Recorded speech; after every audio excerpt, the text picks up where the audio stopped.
name's Eileen Wold, and I am an artist here at the Desert Dairy Artist Residency. I'm from Seattle, Washington State, so a very different landscape than what I'm used to when I came here to the desert. I did not come with a plan of visually what I would create, but with a lot of research and ideas and notebooks full of thoughts and articles.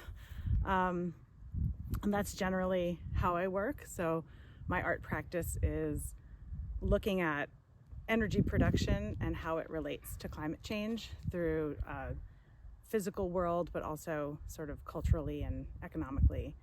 When I came here, I really wanted to be open and respond to the landscape and the place and what was happening here and absorb all of that. So allowing myself the freedom of a few days to just roam and explore was really fruitful.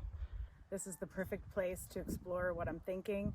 It's a very dynamic landscape with changing weather and changing light throughout the day. After wandering and exploring, I settled down into this area and created these two pieces that I'm called Jet Stream Slab here on the concrete, and then these fuel cubes. So this piece here is Jet Stream Slab.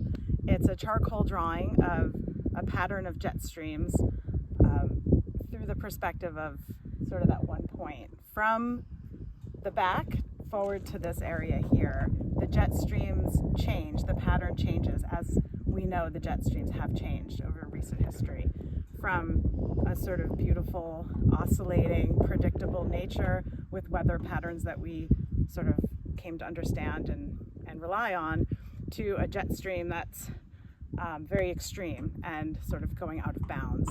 And with that comes the complication of severe drought, extended storms, flooding, what we've seen sort of in recent history. And I wanted to comment on that and think about that during my time here at Desert Dairy. It is a vulnerable environment here. Joshua Tree National Park is just across the way, and we know that there are vulnerable species of animals and plants that exist really only there. And their biggest threat is climate change right now. Using wood that I found really on the property, I made some charcoal here in the earth oven that Ted and Anna have created on the grounds. Also collected some charcoal that was already burned here from wood collected on the property, and used the charcoal from the ground to make a comment on the ground about what's happening on the ground. A really fun sort of thing about this temporal drawing is that the wind is sort of erasing it as I'm drawing. And so I've been working on this all week, and the wind has sort of every day erased a bit of it, and then I come back and I redraw. So as the wind and the elements will erase this over time, we also know that climate change is a time-based reality, and we are sort of running out of time. So I chose this slab in the middle of all this beautiful sand because it was breaking apart and the elements were getting to it. They were shifting the concrete, creating breaks, and the wind is sort of wearing down the surface. And I was thinking about how we've broken those jet streams before we even had a chance to fully understand them, and how tragic that is, but also sort of how interesting we are as a species to be able to affect something so global and large when we're so small in this vast landscape. So this jet stream here is a good example of the changes that we've seen.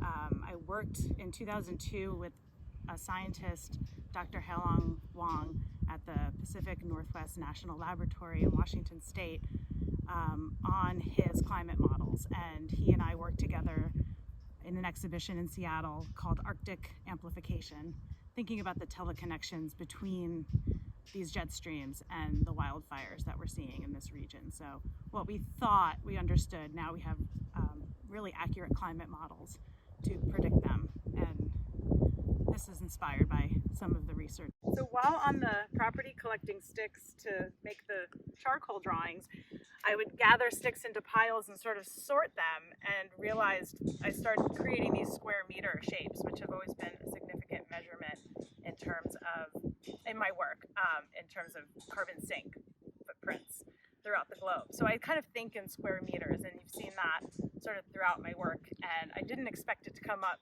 here at the Desert Dairy, but it just instinctively did. So I started cubing out the piles of sticks that I was gathering. And this one in particular looked like the wind was sort of getting to it and winding them up. And obviously wind was on my mind too. So I thought, let me really let the wind go crazy and imagine that the wind has not only swirled these sticks, but formed them into a geometric cube. And I call these fuel cubes because really that's what the wood is when you're thinking about the landscape in terms of wildfires, is fuel.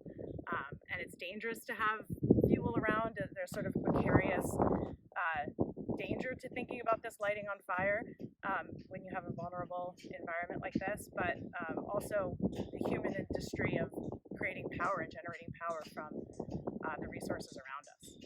I'm so grateful for my time here at Desert Dairy to think, explore. Anna and Ted are great hosts, and allowing time for residents to really wind down and take the time to think and observe and read and wander. And that's so valuable to artists because we are trained to observe and respond, and this is a perfect place to do that.